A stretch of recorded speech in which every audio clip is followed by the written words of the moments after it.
In this lecture, we will discuss some examples to find the eigenvalues and eigenfunctions of homogeneous Fredholm integral equation of second degree. First example, prove that the homogeneous integral gx is equal to lambda 0 to 1 3x minus 2 t gt dt has no eigenvalue and eigenfunctions. The given homogeneous integral equation can be written as gx is equal to lambda 3x minus 2 0 to 1 t gt dt, or gx is equal to lambda 3x minus 2c, where c is equal to integral 0 to 1 t gt dt. Substituting the value of gt from second in third, we obtain c is equal to integral 0 to 1 t lambda, the value of c is equal to this one, and we put the value of gt from equation second 3t lambda 3t minus 2c dt, or c is equal to c lambda 0 to integral 0 to 1 3t square minus 2t dt, or c 1 minus lambda 0 to 1 3t square minus 2t dt is equal to 0. But since integral 0 to 1 3t square minus 2t dt is equal to 0, equation 4 gives c is equal to 0. This equation gives c is equal to 0, hence gx is equal to 0. Thus for any lambda, the homogeneous integral equation first has only trivial solution, and hence it does not have any eigenfunction.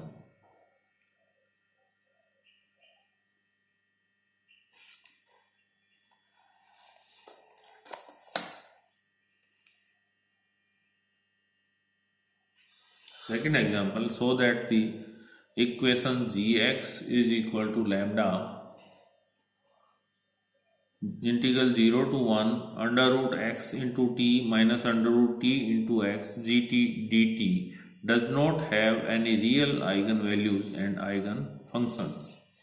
The given integral equation can be written as gx is equal to lambda under root x integral 0 to 1 t gt dt minus lambda x 0 to integral 0 to 1 under root t gt dt, or gx is equal to lambda under root x c1 minus lambda x c2, where c1 is equal to integration 0 to 1 t gt dt and c2 is equal to integration 0 to 1 under root t gt dt. Using second in third, the third becomes c1 is equal to 0 to 1 t under root t lambda c1 minus lambda t c2 dt. c1 is equal to lambda c1 0 to 1 t raised to power 3 by 2 dt minus lambda c2 0 to 1 t square dt. c1 is equal to lambda c1 t 5 by 2 upon 5 by 2 minus lambda c2 t cube upon 3, or simplifying 1 minus 2 upon 2 lambda upon 5 c1 plus lambda upon 3 c2 is equal to 0, equation 5th. And using second in fourth becomes c2 is equal to 0 to 1 under root t lambda under root t c2 minus lambda t c2 dt, or c2 is equal to lambda c1 0 to 1 t dt minus lambda c2 0 to 1 t 2 by 3 dt.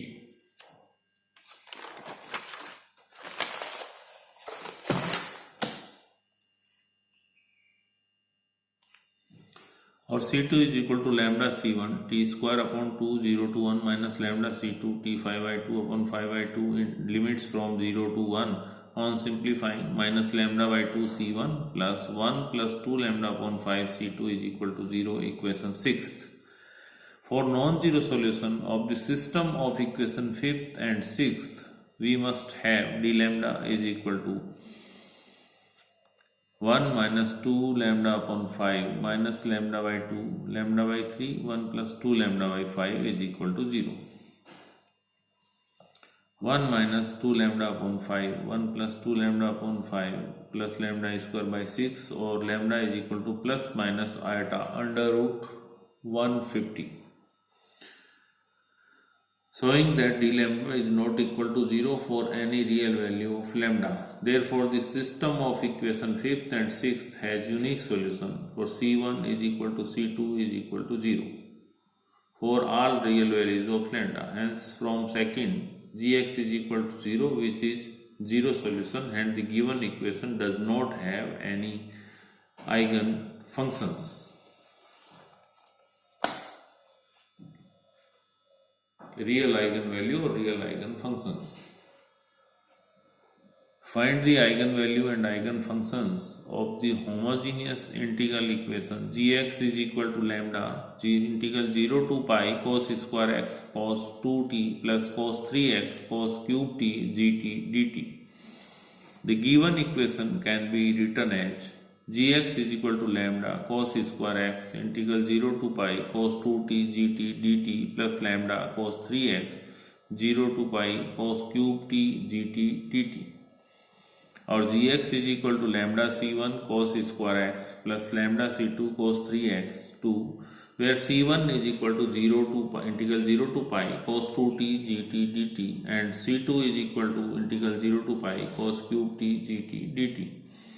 Using to second in third becomes c1 1 minus lambda pi by 4 plus 0 c2 is equal to 0. Using second in fourth becomes c2 is equal to this, or this may be written as this.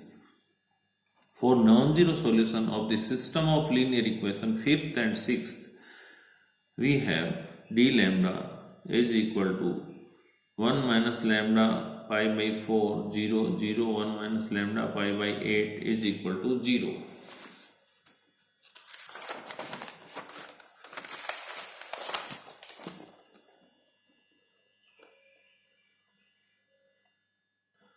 Or 1 minus lambda pi by 4 1 minus lambda pi by 8 is equal to 0. Hence the eigenvalues of first are lambda 1 is equal to 4 upon pi, lambda 2 is equal to 8 upon pi. Eigenfunction corresponding to the eigenvalues lambda is equal to lambda 1 is equal to 4 upon pi. Putting lambda is equal to lambda 1 is equal to 4 upon pi in 5. In equation 5th and 6th, 0 c1 plus 0 c2 is equal to 0 and 0 c1 minus 1 by 2 c2 is equal to 0. These two equations solving 7th and 8th, c2 is equal to 0 and c1 is an arbitrary. Putting these values in second, we get g1x is equal to lambda c1 cos square x or 4 upon pi c1 cos square x. If 4 upon pi c1 is equal to 1, if we put this one is equal to 1, then the eigenfunction is g1x is equal to cos square x. Eigenfunction corresponding to the second eigenvalue lambda is equal to lambda 2 is equal to 8 upon pi.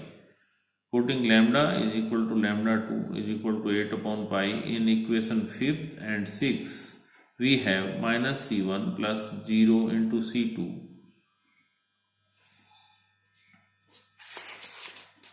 Equation 5th and equation 6th, 0 c1 plus 0 c2 is equal to 0.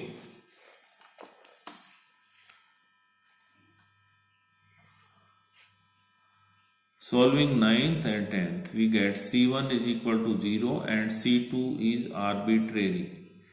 Putting these values in second, we get g2x is equal to lambda c2 g cos 3x is equal to 8 upon pi c2 cos 3x. If 8 upon pi c2 is equal to 1, the eigenfunction is equal to cos 3x. Hence, g1x is equal to cos square x and g2x is equal to cos 3x.